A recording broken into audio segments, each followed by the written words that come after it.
The goal of the 19th is really to change the conversation around how we talk about women and LGBTQ people in politics. We are firm believers that all issues are women's issues. Our readers are people who want to be better informed and better able to participate in democracy. We're aiming to change the future of American journalism by giving women and the LGBTQ community the platform and the voice that they deserve. There's never been a better moment than right now. The 19th is the newsroom that we've been waiting for.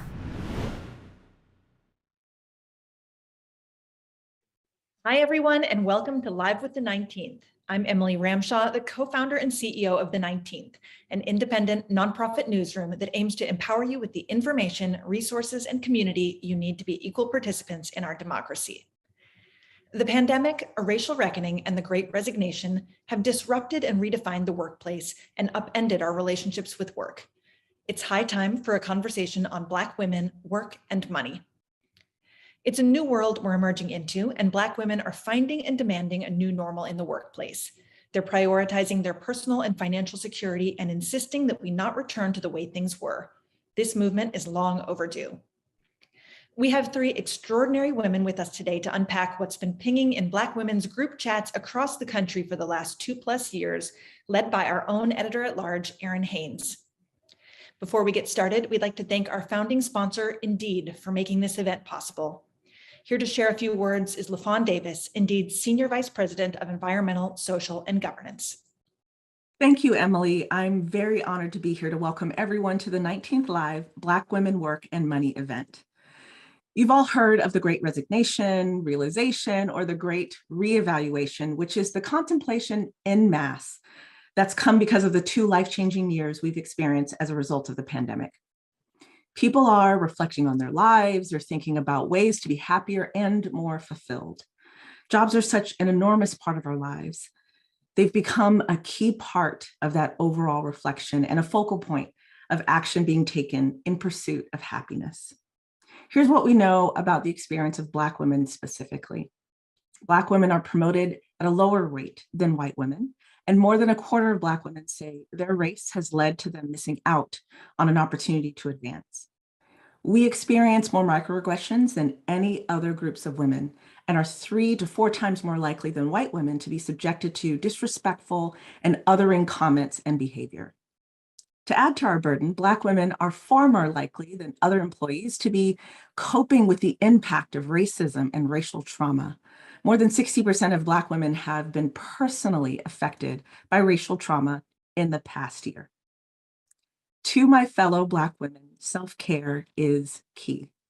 Set clear boundaries and learn how to say no. Seek support wherever you can find it, colleagues, family, friends, neighbors. Prioritize your physical and emotional health with sleep, exercise, eating right, and taking time out whenever you can. And find purpose in your job. Understand what parts you enjoy and how your work improves the lives of others. And for you leaders and managers out there, you have a really important role to play here too. You need to be aware of the signs of burnout, which might include a change in attitude or work quality, to more subtle indicators like increased illness, a drop in energy, or withdrawal from activities. Keep checking on your people. Create a supportive, open environment of psychological safety for them. And with that, I will hand it back over to Emily. Thank you. A quick reminder that while sponsors help keep the 19th events free to attend, they play no part in the programming of these conversations. As our conversation kicks off, I hope to see you engaging on social media. And if you haven't yet subscribed to our free newsletter, you can do that now at 19thnews.org/subscribe, where you can find out about upcoming 19th events, read our incredible journalism, and more. Now, let's get started. Joining Erin today are Tiffany Dufu, the founder and CEO of The Crew, a peer coaching platform for women looking to accelerate their professional and personal growth. She's also the author of the book, Drop the Ball, Achieving More by Doing Less. And Minda Hart, an equity advocate, podcaster, and the author of Right Within, How to Heal from Racial Trauma in the Workplace. Welcome, Tiffany and Minda, and Erin, over to you. Minda, Tiffany, thank you so much for joining us for this really important conversation. In a way, I kind of feel like we're unpacking the group chat today. We are. Thank you for having us. And I'm so excited to be here with Minda. Oh, I know. Likewise. I'm always excited to be here with Minda and so excited to be meeting you because I know what dynamic speakers both of you are, but also you've helped me navigate the pandemic, frankly, as a Black woman. And so I'm really eager to hear what you have to say for the folks that are watching our conversation today. I think I just want to start the conversation by talking about both of your biggest takeaways as Black women in this pandemic. Minda, Tiffany, can you talk about kind of your lived experience and how it has shaped how you have navigated the last 2 years? Thank you, Tiffany. Again, happy to be here with both of you.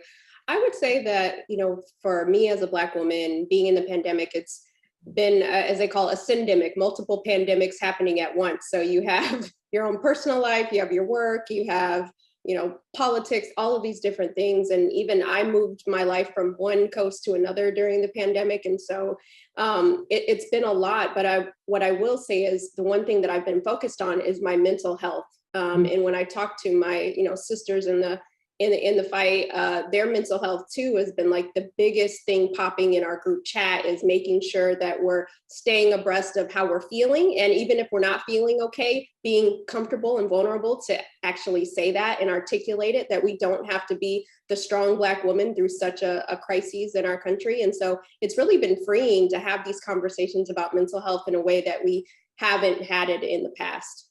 Yeah. Tiffany, what would you add to that?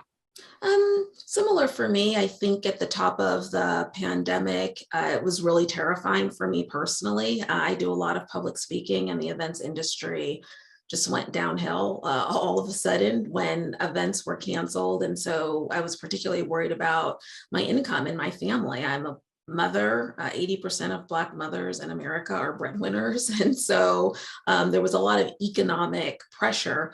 I'm also the founder of a company that helps women to realize their life goals. It's called The Crew. And I felt enormous responsibility to hold space, as Black women often do, for other people, for other women who were going through their own trials and tribulations.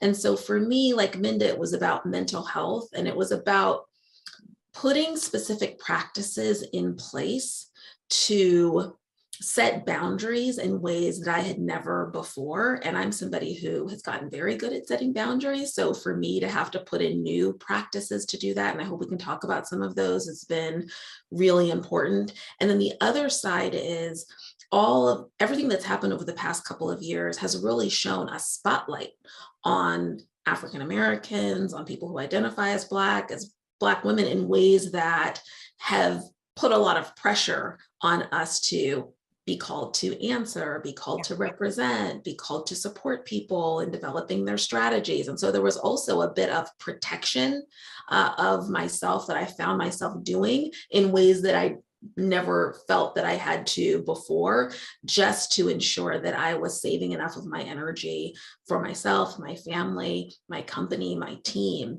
as opposed to giving it away to everyone who was kind of sucking it in order to help themselves with their own reckonings.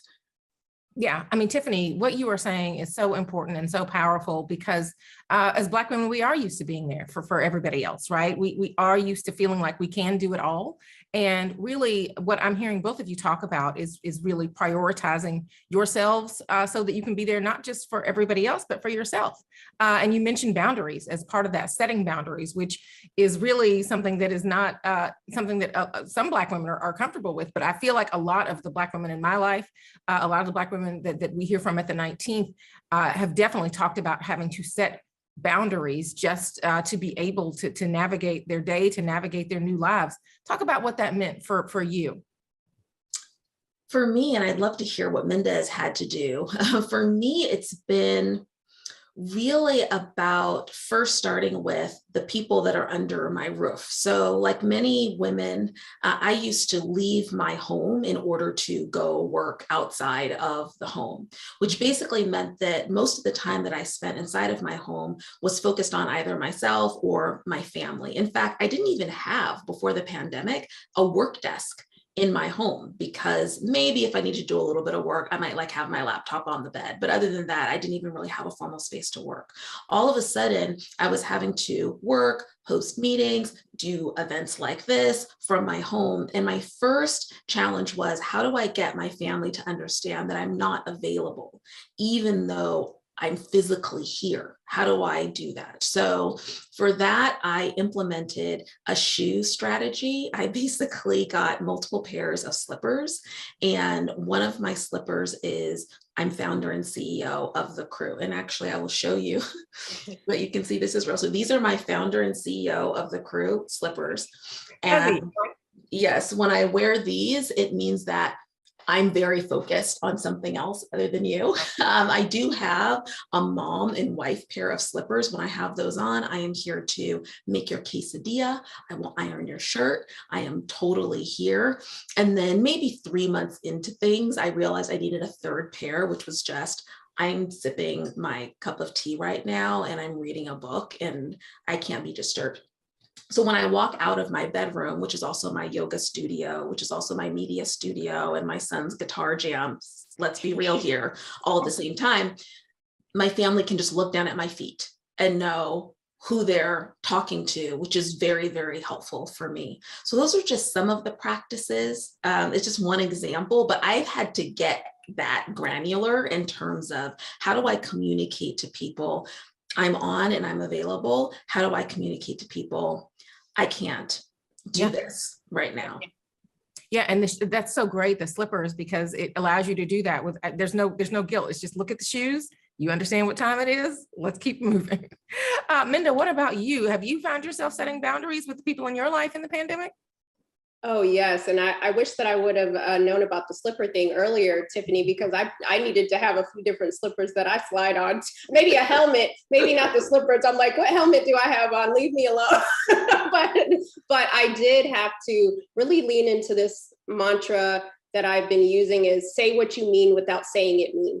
Giving myself permission to say, this is what I need from you, or this is what I can't do. This is what I need, and not feeling that guilt and shame, because I think, especially as Black women, when we do center ourselves, we feel like we're being selfish. That's what we've been conditioned to kind of think about, but it's actually being selfless, because during the pandemic, the one thing that I kept telling myself and saying out loud to the people in my home were, I'm so burnt out, I'm so tired. I never used to use that language before until the pandemic, because I was doing like 100 things at one time. And then I sat back for a second. I said, you know what, Minda, you can say what you mean without saying it mean. No, you're not cooking breakfast, lunch, and dinner, and all of these different things, right? You can say that you need assistance and you don't have to put that burden on yourself.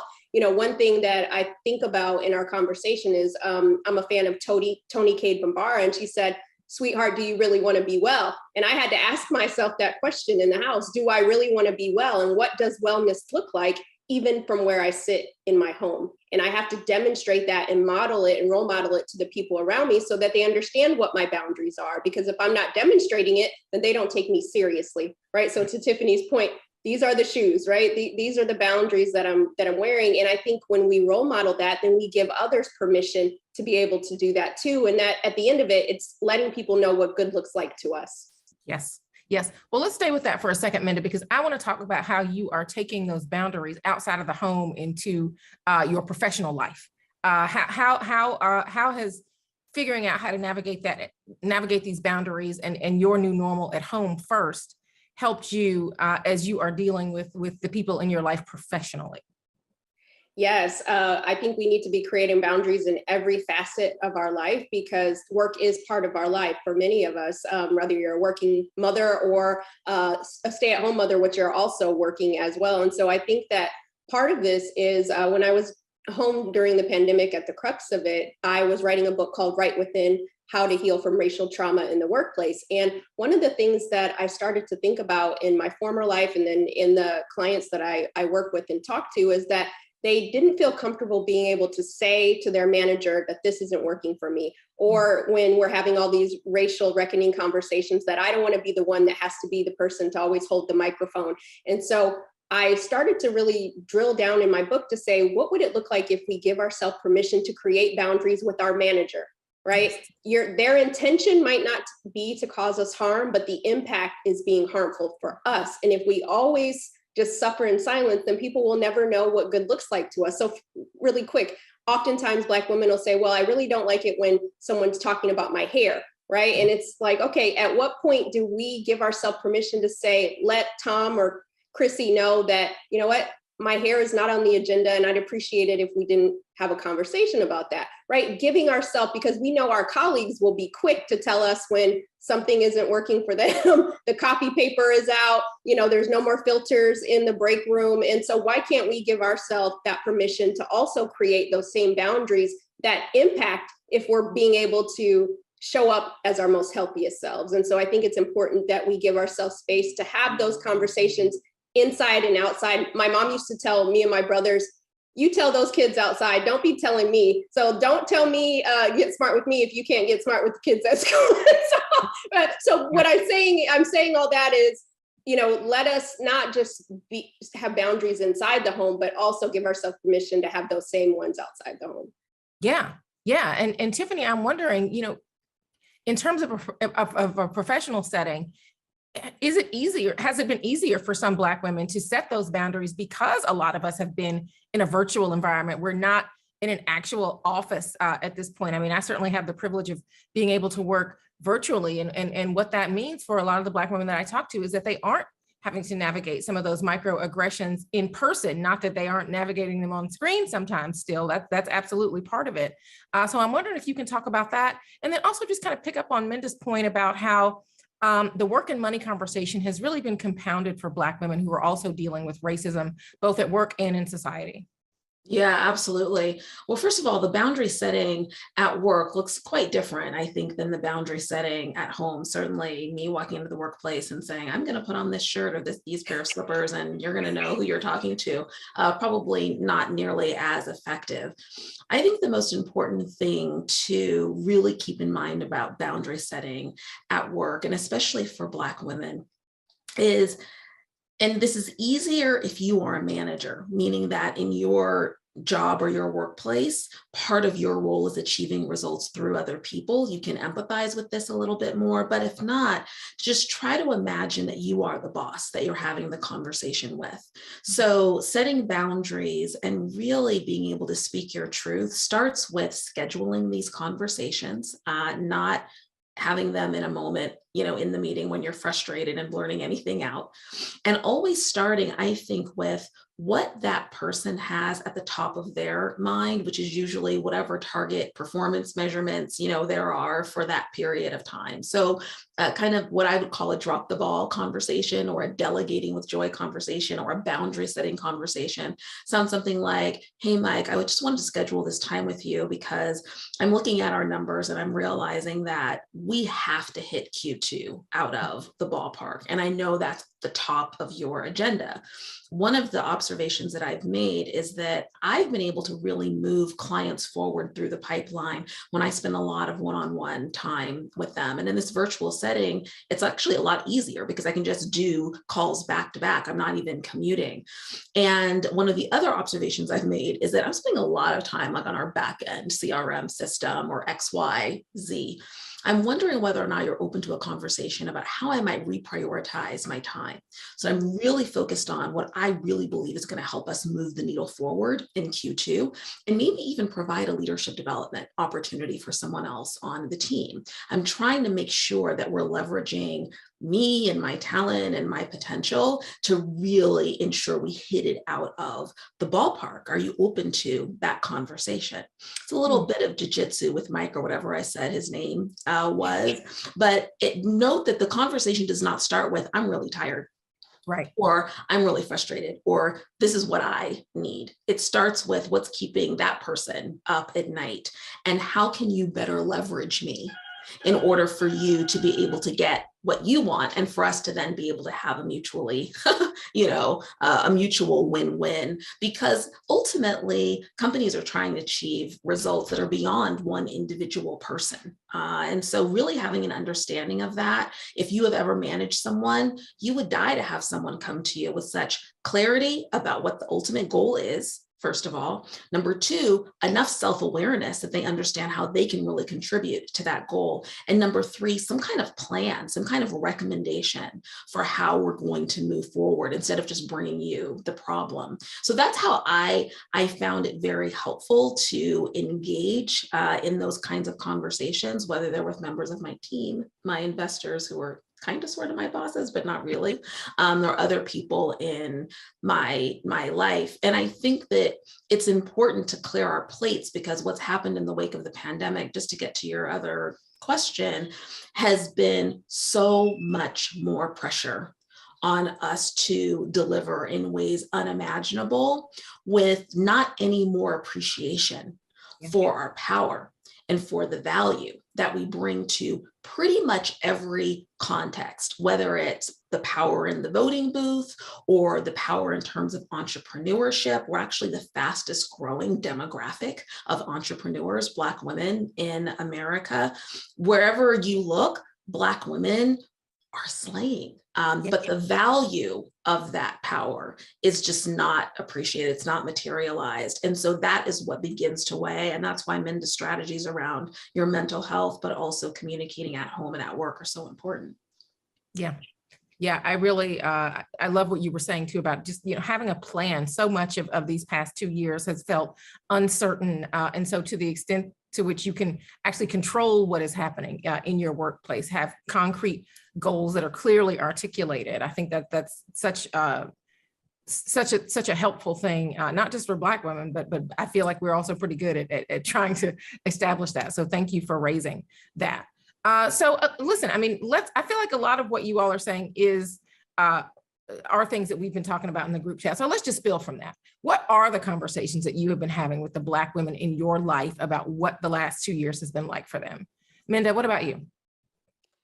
Yeah, so much. I think I'll dig into the most recent group chat that I'm having, and that's around the confirmation hearings and how, as Black women, we're seeing ourselves, our experiences on national TV, and how triggering that is, that many of us work as the only or one of few, and we're constantly kind of feeling that friction in the workplace. And so seeing Judge Jackson in that seat, it's really reminded many of us of our current or past experiences and how important that healing and mental health is, but also how important allyship is, because, one example of that is when Senator Booker affirmed her in the moment. Oftentimes as Black women, we don't even have that person in the room to let us know that we are worthy, that we do deserve being here. We have to tend to be that for ourselves, and just how important finding those spaces that celebrate us and don't just tolerate us is, critical. And so I think that for us, we're just seeing all these different things unfold in the national conversation, and realizing that we actually have more power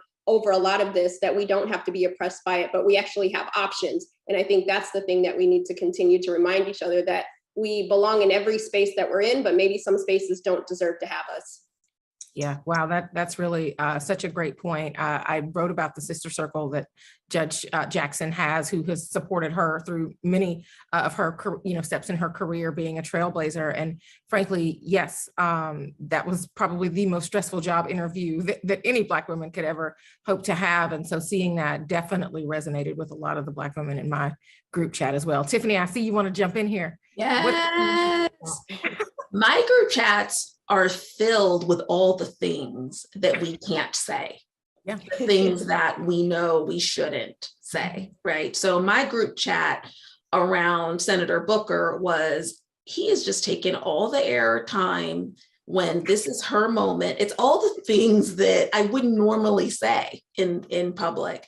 It's a picture of her being asked to define a woman, and then the people in the group chat being like, that was me in the boardroom, last week, somebody asked you a foolish question, and you have to kind of decide what is going to be my strategy in this moment, because if I answer this question directly, I'm kind of doomed, damned if I do, damned if I don't.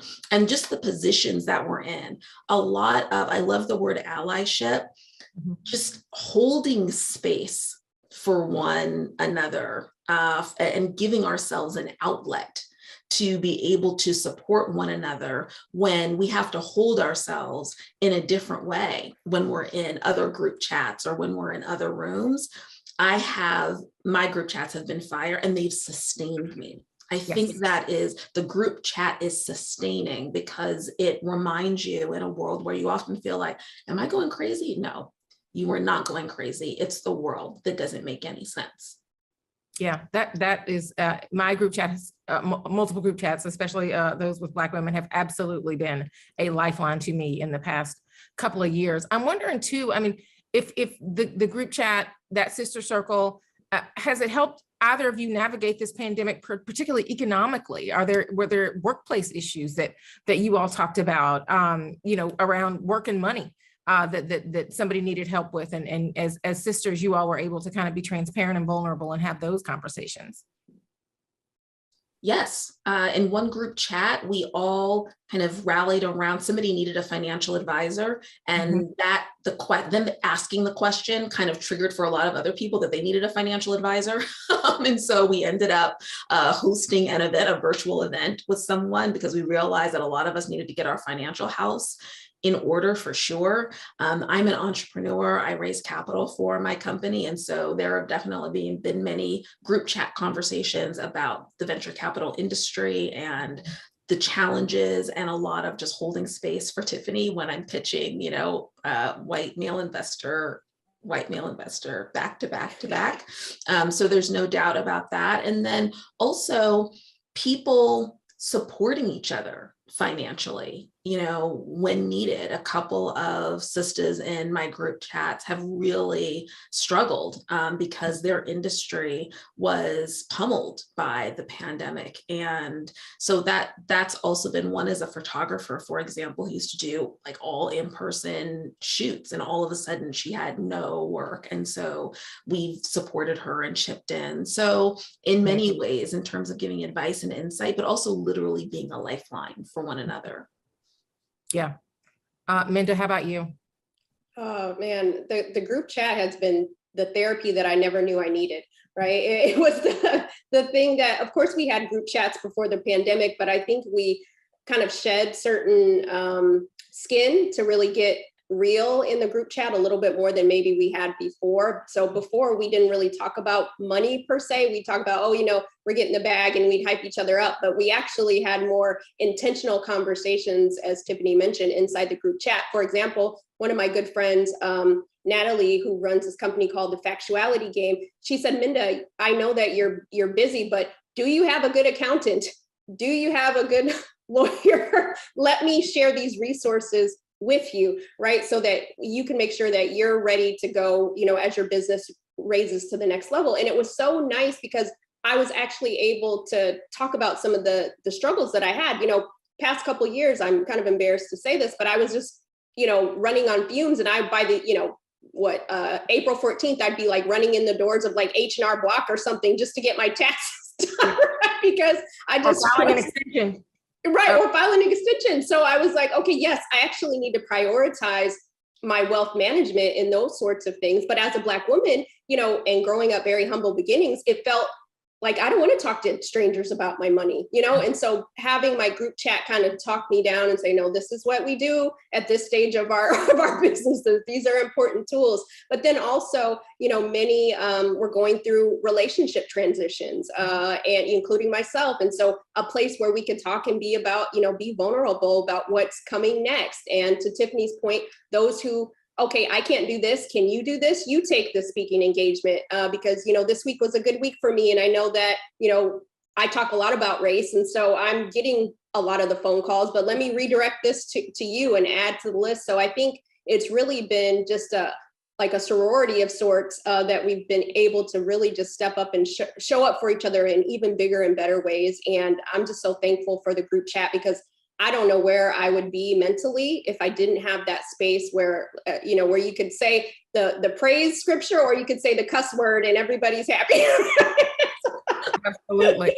Absolutely. Maybe a little ratchet, maybe a little spiritual. We might need a prayer circle, might need to just, be ratchet. But, I love what you're saying about just us sharing resources, also but also celebrating each other has been such an important part, and lifting each other up to get each other through what has been a very difficult couple of years for us across a lot of different areas. Well, Minda, I want to stick with you for a minute, because it really does feel like, and your book really, I think, clarified this for me. It feels like Black women are not going back to the status quo when we eventually do get to the other side of this pandemic. And so I'm just wondering if you can talk a little bit about what you've learned about what you think will be different, and what concerns you have about whether Black women will be able to get to a new normal in the workplace. Yeah, thank you, Erin. Actually, I'm optimistic because I'm already seeing Black women making decisions around where they're going and where they're not. Yesterday, I was just having a conversation with a Black woman who she's got hired at a big tech company over the pandemic, and she realized, we're still in the pandemic, but at the height of it, she was hired. And so she had never stepped foot on the campus until recently. And so once she got there, she realized, wait a second, what they've been saying and what's actually happening on the ground is not congruent, right? Some of these micro and macroaggressions are still present. Racial justice is not at the top of the priority list like she thought.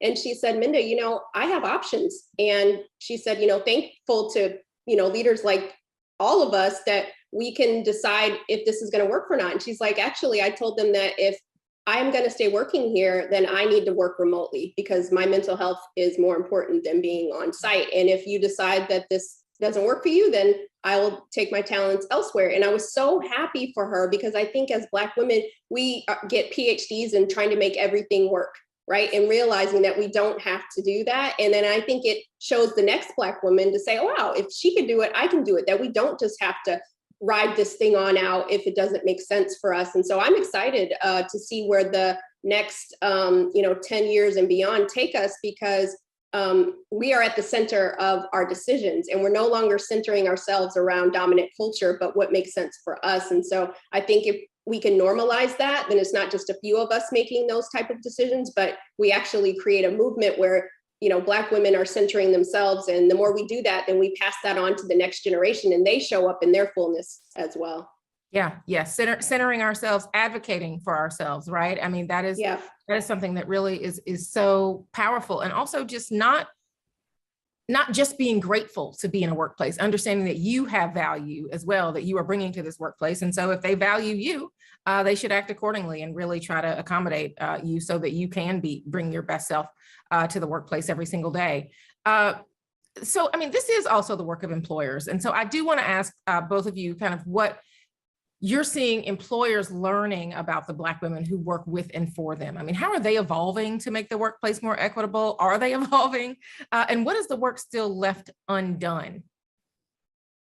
Tiffany, I'll come to you first on this one. Yes, I don't know if the word evolve might be a little too generous. I don't know if they're evolving. That sounds like a very intentional process that you are engaging in, because it's the good thing to do. It's the right thing to do. I think that they are grappling, for sure, And I think that they are reconciling the reality that they will not be able to succeed in the future if they continue to not support this particular group of people, this talent, that it really represents the future and that it represents innovation. And so some of the things that they're doing are, first of all, hiring for some of them for the very first time, senior leaders, whether it's a chief diversity, equity, and inclusion officer or someone at the top who's very senior, who's responsible for not just the recruitment, but really the stewardship and the nurturing of their talent within their organizations. We are taking advantage of that. I know at least 2 Black women who left their jobs in HR at one company and are now making a lot of money because they are actually offering really plum salaries for those roles. That's one thing that they're doing. They're also recognizing the importance of not just employee resource groups, but the support and sponsorship and advocacy and allyship of those employee resource groups by senior leaders. So it's not just, okay, Black women, you have an employee resource group and you guys do your own thing and here's a few pennies for it. It's, okay, the CEO is the sponsor of this employee resource group, participates, engages, is invested. And there's also a turn just in terms of some of the policies, whether it's being able to wear, show up as yourself. I can tell you stories, Minda could tell you stories of you feeling like you need to minimize yourself in order to show up. And I am seeing some flexibility around whether it's hairstyles, whether it's attire, whether it's being able to wear something on your head, whether it's your jewelry, whether it's your nail polish. Let's talk about nail polish. So I'm seeing that as well. And much more of a willingness, I'll say a willingness to really be more fluid in the language and the words and the vocabulary that can harm people, and just a pause before you open your mouth, to say what you're going to say, and trying to encourage employees to do that as well. Those are some of the things that I'm seeing that employers are doing. Minda is closer to it. Yeah, I echo what Tiffany said. Also, I think companies can't afford not to do the right thing going forward, because the consequence is lawsuits, settlements, all of the things, right? It's really going to be a pipeline issue. And so it's important that, for me, one of the things that I consult with companies and leaders is that we can no longer let our leadership opt in to equity. Equity has to be mandatory, right? So when you have a manager who says, oh, I'm not comfortable talking about race, or I'm not comfortable calling someone by their preferred pronouns, then this probably isn't the person that needs to be leading a diverse group of people, right? You should look at your management staff and say, let's not just go back to normal, let's get to better. Do we have the competencies to make sure that we have a psychologically safe workplace? And if we don't, what tools are we providing? What coaching are we providing to our managers and leaders so that they can be more equitable? But if it's not possible, then we need to move them on somewhere down the line, because it's too much at risk not to do that. And then the other thing that I'm seeing for a lot of companies is primarily with women of color and Black women, there's a lot of unpaid labor happening in the workplace. So that kind of volunteer work around ERG. So some companies are starting to actually provide stipends for the leaders inside the ERG, so that they're not having to do their day-to-day task and then on top of it, but they're actually being paid for the extra work that they're doing inside of the employee resource group. So I think that that's a tangible, demonstrated way of equity. And I think companies that win at the end of the day, it's the demonstration, it's the there. As a Black woman, if I'm saying, I'm interested in working at X company, I need there to be some demonstration that this is a safe space for me, right? Just because you say it isn't enough. And so I think that companies who are just talking about it but not being about it are the ones that lose big time. Yeah, I wonder if you can keep talking about what that more equitable workplace looks like. I mean, that stipend idea is a great idea. Take note, employers who may be tuning into this. What are some of the other things that employers need to be doing to make a more equitable workplace as Black women are beginning to return to an office setting?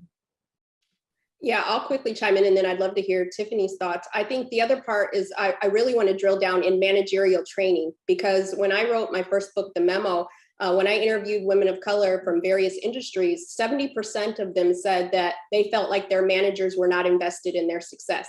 And if you look at the data, there's less than 4% of women of color in executive roles, right? 1.4% of Black women in the C-suite. And so I know anytime that I was elevated up the ladder, it was because I had a manager invested in my success. Right? So I think it's important that we equip our managers with the tools to be able to invest in every single person on the team, not just the people that look like you or remind you of your younger self. And so I think making sure that that is in play. And then also I think HR, I think we really have to take a hard look at HR, because if I am being harmed in the workplace, where is the safe space for me to go without, there being a scarlet letter on my back for doing that, right? So if HR is not that place, we need an independent spot where people can go with their grievances or mediation without fear of losing their job. And so I think that we really have to think through the policies and procedures. Equity isn't a one size fits all. It's not getting all the Black women in the door if it's not safe for them to stay, right? So I think we have to look at all of the different mechanisms that from start to finish, the entire employee journey. When the moment I look at that website, do I see myself there, right? From the moment the recruiter calls me and we're having a conversation, don't play around with my money. Don't tell me that you can't talk about money on this call. Like, what are we doing? Like, be equitable from the get-go, be transparent. And I think those are the sorts of things that Black women want to see at potential companies that they're either going to stay at or move on to. Yeah. Yeah, it's so good. What equity looks like, one, it looks like flexibility. One of the things that workplaces are good at is imagining and putting policies in place for people who have caregiving responsibilities for young children. Mm-hmm. What employers are not conscientious about are people who have caregiving responsibilities for people at the opposite end of the spectrum. When I was in my early 20s in the workplace, I didn't have children, but I had a mother who was dependent on me, and I had a little sister who was dependent on me. And my workplace did not have any process or mechanism for me to fulfill my caregiving responsibilities, which is very common amongst Black women to have responsibilities for other members of their family. Particularly single Black women who do not have children are often paying somebody else's rent or somebody else's mortgage in addition to their own. And so that flexibility is so key and so important for us, whether we're working parents or not.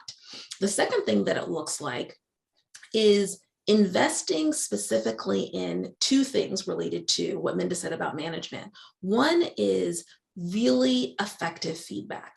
One of the things that Black women are often robbed from in the workplace is feedback that really can help them to accelerate their success, their personal, professional success in the workplace and in that environment, because there are stereotypes around she's not going to either be able to handle it, or she's going to get upset, or she's going to get angry. And so you have so many Black women in the workplace who don't know where they stand with their manager, because the manager, to Minda's point, hasn't been trained to give her the feedback that she needs to hear, even if she doesn't have the competency or the skills to be able to ask for it in the way that you might be used to. The other thing that would be the utopia or would be very helpful is making sure that Black women have the workplace demystified for them. Mm-hmm. So what happens with Black women is that we come in and we usually perform whatever the actual job is in terms of the job description, whatever we know we're supposed to do, that we will hit out of the ballpark. That's what we're used to doing. We've had no choice but to do that. But there are all of these other rules that govern the environment. It's a very political place. Sometimes people in high levels of leadership don't want to admit that their environment is political, but it is very political. And there are all kinds of rules that you need to abide by that Black women don't know anything about when they're in this new environment. And having some kind of mechanism, whether it's a mentorship or a sponsorship program, something where she gets all of the unspoken rules that you all understand demystified for her, so that she can truly understand what the expectations really are and can be successful in that environment, I think are key. The flexibility, actual feedback and plans that support her in her leadership development, and really demystifying the system so that she knows what's actually going on around her. Yeah. Yeah, I love that. Really just pulling back the curtain, right? I mean, Black girl magic is exactly what we're having to do in the workplace, but we shouldn't have to. We shouldn't have to do that. And that's such a good point. Well, a couple of things before we have to go. I mean, we've certainly talked about, and I know both of you have certainly are Black women who are, in a lot of ways, are thriving in this pandemic. But I'm wondering if you can talk about the ways in which Black women in the workplace are continuing to struggle, particularly those Black women who may not have the privilege that some of us watching may have. How are they continuing to struggle as they are trying to navigate their new normal? Yeah, they're struggling mightily, especially those who are not in, white collared salaried positions. Those who are in retail sectors, the service sectors, the jobs where on any given day, they don't even know what their schedule is to be able to arrange for childcare. Those are the women that really we need to be fighting for in terms of our democracy and in terms of public policy. Because I don't have full confidence that employers and companies in and of themselves are going to solve for all of those women, which are a huge number unless there is pressure from public policy and unless there is more social infrastructure, whether that is really ensuring that there's equitable pay, really ensuring that there is affordable childcare for those women and for those families, to really protect them and to support them. They're the most vulnerable. Yeah. Absolutely. So many of those women we know were the essential workers, have been the essential workers. That was the case even before the pandemic. And so valuing them, I think you're right, that the public policy piece is such a huge part of ensuring that is going to happen, because we don't necessarily know that employers are going to just do the right thing because they should, right? Minda, did it look like maybe you wanted to add something to that? I wanted to actually get my tambourine because Tiffany was hitting on that, and we can't forget about those women who have been heavily affected during the pandemic. We say women very broadly, but there's a certain group of women who've really been hit super hard. And so I think it's really important that we not forget about how to support them.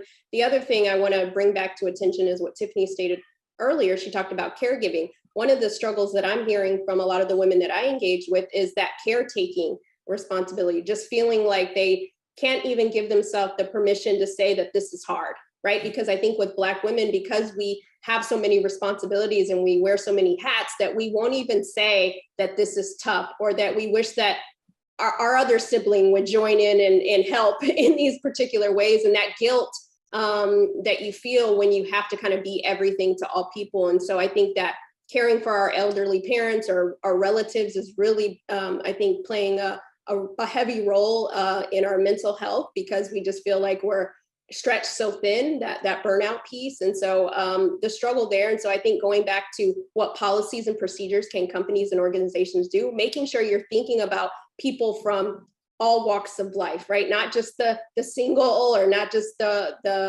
partnered person, but everyone and how they're experiencing the workplace. We all might work at the same place, but we experience that workplace very differently. Even working from home means different things to different people. And so I think it's really important that we create resources for people who sit at different intersections. And we won't know that as leaders until we ask the right questions. Yeah, absolutely. Well, final question to both of you. Your message to Black women, those Black women who may still be struggling to find their way to a new normal in this pandemic. Anything from the group chat that you could maybe give them to encourage them as we part ways today? Tiffany?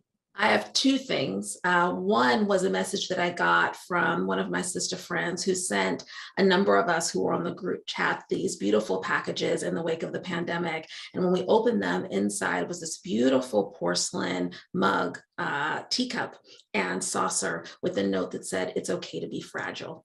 It's okay to be fragile. So that's my first message. And of course, my second message is we're here talking about all of these, sister circles and group chats. If you are listening and you need a community, you don't have access, you don't have a group chat, please check out thecrew.com. That's what we're here for. We match circles of women, and I'm here to support you every step of the way. I love that so much. Yes, check out the crew. And if you need some additional support, definitely get Right Within, How to Heal from Racial Trauma in the Workplace. But what I will say is beware of feeling you're not good enough to deserve humanity, dignity, equity, and respect. Ask yourself the question, what do you need to be your most healthiest self? Do you need to create some boundaries? Do you need to have those difficult conversations? But don't push aside centering yourself, because when we center ourselves, then the people that love us and support us get the best of us. And so we want you to be your most healthiest self. Well, listen, thank both of you for your leadership and your example in really helping Black women navigate work and money before the pandemic, after the pandemic, and even as we're still going through this. I know that you all continue to be there to support the Black women, not only in your lives, but in the community that you continue to create in our society. So thank you both so much. Thanks for having us. Thank you. Thank you, Erin, for how you show up for us too. So thank you so much. For sure. I'm getting those slippers. I'd like to extend a big thank you to all of you for joining us today and for engaging with us wherever you watch. Thank you again to our sponsor, Indeed, for making this event possible. If you want to be among the first to hear about the 19th's upcoming events, you can sign up now for our newsletter at 19thnews.org/subscribe. A final thanks to the thousands of members who support our nonprofit newsroom. Your donations make conversations like today's possible. If you're not a 19th member yet, now is the perfect time to sign up. Our annual spring member drive is happening now through April 22nd. Help us reach our goal of 300 new members by making a donation at 19thnews.org/membership. Every dollar counts. We look forward to welcoming you to the 19th family, and we will see you at our next event.